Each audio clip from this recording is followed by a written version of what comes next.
What up, Fight World? It's your boy Ego, back with some boxing news. I just want to talk about some recent happenings in the sport, get your opinions, and let's get right into it. So, Manny Pacquiao, Juan Manuel Marquez, they were on ESPN. First Take with Stephen A. Smith and Skip Bayless. And during the course of that interview, there are some funny things said. It's almost turned into a sideshow at this point with the whole Pacquiao Marquez IV. But anyway, during the interview, of course, they asked Manny Pacquiao, when is the fight with Floyd? Everybody wants to see it. And Manny Pacquiao replied with, he feels Floyd Mayweather is afraid to fight him. And the funny thing with that whole situation is this. I feel Top Rank, Bob Arum, Team Pacquiao, they want to lead the fans to believe that Floyd Mayweather is terrified or ducking Manny Pacquiao. And don't get me wrong, it's a business. So at the same time, I'm not saying Mayweather is exhausted from any responsibility. But if you really look at it, Top Rank has to share like the blunt of why that fight hasn't happened. Because if you look at what they say, it is probably the most inconsistent. And let's just get into it and we'll talk about it. So, Top Rank. As many of you know, Mayweather was slated to do a 90-day jail sentence. And he was supposed to go to jail initially in January or February of this year. He had May 5th reserved at the MGM Grand. So, he spoke to a judge and the judge granted a postponement of his jail sentence till June, just so he could fill contractual obligations and still fight on May 5th and then do his jail sentence after. Now, before the fight, before the jail sentence was postponed, Bob Arum was making statements as if they wanted to fight Floyd, but he was in jail, and that's the only reason they're not fighting. All of a sudden, Floyd Mayweather gets his jail sentence postponed and is now available during May 5th, and they come up with a slew of excuses as to why Manny Pacquiao can't fight Floyd Mayweather on May 5th. Excuse number one, Manny Pacquiao sustained some kind of injury against Juan Manuel Marquez, and he needs time to heal, even though that fight took place in November, and this is happening in May, or would have happened in May. Excuse number two, they said, that's not enough time for us to promote the fight. And that's bullshit. That's a scapegoat, because Floyd Mayweather is a huge pay-per-view draw, whether you like him or you hate him. If you want to watch the pay-per-view, some people watch to see if he loses, some people are rooting for him, they like his style, whatever the situation. Facts are facts. He's a huge pay-per-view draw. He's the highest paid athlete in the world. Pacquiao has a big fan base as well. This fight has been in talks for over 2 years. And it's something desired by the boxing community. So for you to say that's not enough time for you to plan, I feel that's an excuse.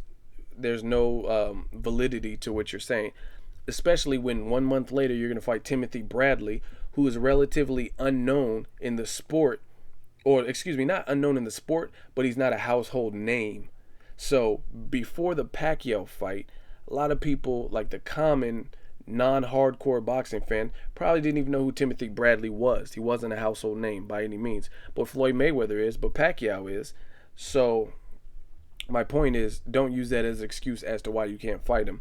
And then this is my favorite excuse. Excuse number 3 from Bob Arum. He said, Floyd has the MGM venue reserved for May 5th. He said, from a business perspective, that doesn't make sense for us to use the MGM, even though historically the MGM has hosted some of the biggest fights in boxing. Oscar De La Hoya's fought there, Mike Tyson, Evander Holyfield, etc. Now all of a sudden the MGM is not good enough. You need this super stadium that allegedly is going to be built and ready in June. 2 problems with that. One, where is this super stadium, Bob? I know people that live in Vegas, and there's been plenty of other high-profile fights.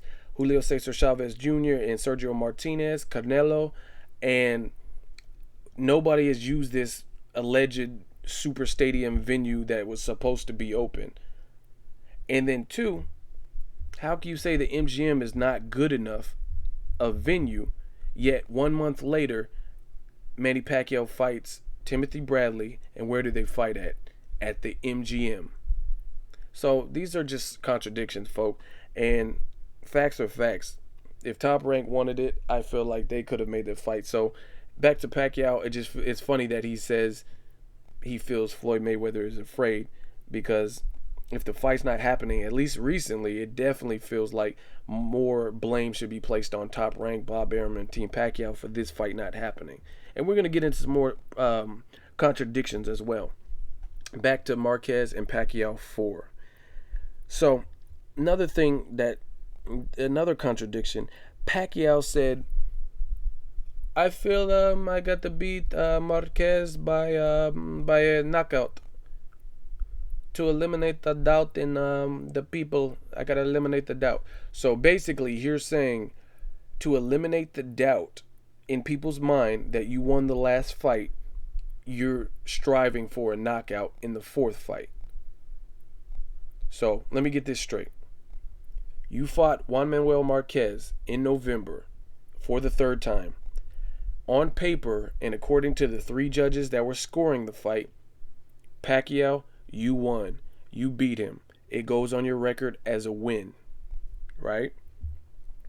But you just said that you have to knock him out to eliminate the doubt in people's mind that you beat him. So keep following. Now, you just fought Timothy Bradley, who took your title, beat you, and according to those 3 judges that scored the fight, you lost and you took a loss, and that goes on your record. And in a recent interview, I believe it was with ESPN, Pacquiao says, as far as Bradley fight, I'm not really worried about it. The world knows I beat him, and I convincingly beat him, so I have nothing to prove to Bradley. So let me get this straight. You beat a guy on paper, according to the judges, even though it was controversial and a lot of people felt Marquez won. On your record, and as it sits, Marquez 3, you beat him. That's a win for you. But you have to eliminate the doubt that you lost that fight, so you're going to fight him for the 4th time. Yet Timothy Bradley, who beat you on paper, took your title, you're not going to eliminate the doubt by rematching him. I don't see how Marquez 4 would be more of a priority than the person who ended your win streak and took your title. So why do you feel compelled to prove that you beat Marquez, even though you beat him on paper, but you're not interested in proving that you beat Bradley because you supposedly beat him so convincingly? There's a contradiction.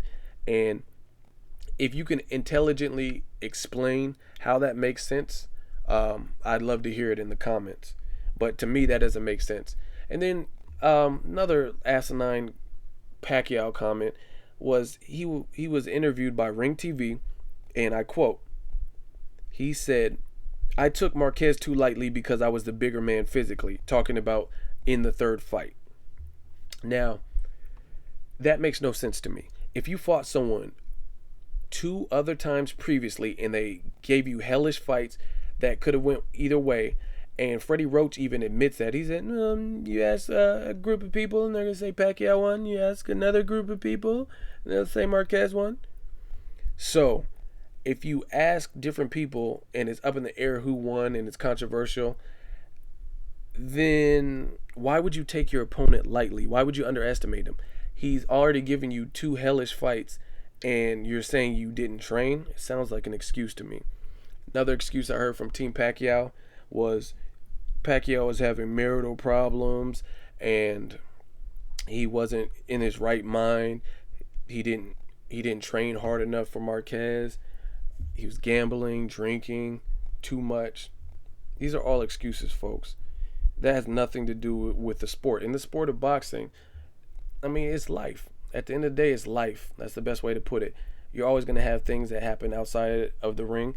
And when it comes fight time, you can't really make excuses. If you're stepping in the ring, you're saying you're capable of fighting, and you have to be comfortable with whatever the outcome is.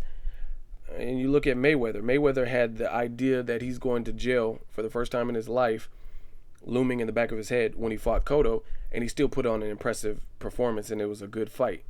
I believe Shane Mosley was going through a divorce at some point when he was having one of his big fights as well. So, I mean, these are things that happen a lot. There's always going to be something that happens outside of the ring. But if you're a professional fighter, you have to know to how to turn it off, or at least for a temporary amount of time, just to get beyond your fight. So I don't really condone a lot of things that I've been hearing from the Pacquiao top rank Bob Arum camp about Freddie Roach and his losing streak. So him and Latif got a draw against Antonio Tarver. Amir Khan got knocked out by Danny Garcia. Pacquiao lost to Tim Bradley via decision. And most recently, Julio Cesar Chavez Jr. was dominated 11.5 rounds by Sergio Martinez. Now with this, I feel Freddie Roach has become more of a co-promoter as opposed to a Hall of Fame trainer. I feel he's just getting a little bit too arrogant, and he's saying all kinds of predictions, and they're horribly wrong, and I'm just losing respect for him as a trainer, to be honest, because you got other people like Robert Garcia, who tends to be a little bit more humble, and he did some impressive work with Maidana in Maidana's last fight. Maidana looked like a different fighter. You got people like Virgil Hunter, Ward's trainer, and these people aren't really in the limelight as much as Freddie Roach. And then you have Freddie Roach making these stupid ass predictions. In Marquez III, Pacquiao has an improved right hand, so we're gonna knock him out within the 6th round, and then it doesn't happen. So I feel Freddie Roach, he's on a losing streak. He definitely needs to get back to just training. He also said, oh yeah, this is the other one. He said, Chavez Jr., he's gonna just walk through Sergio's punches, I feel. Okay, that's definitely not. Well, actually, I guess he did walk through Sergio's punches, and it almost swole his left eye completely shut. So really, just stop with the predictions. Get back to boxing. Get back to the basics, really. And that's all I really got to say about Team Pacquiao, Freddie Roach, and that whole entity. I also want to talk about Bernard Hopkins. Now, apparently Bernard Hopkins was watching the Chavez Jr. Sergio Martinez fight, and he had some interesting things to say. He took to Twitter, and this is what he put. Martinez's style is very easy to beat. Trust me. Tito, Pavlik, Tarver, he just like them.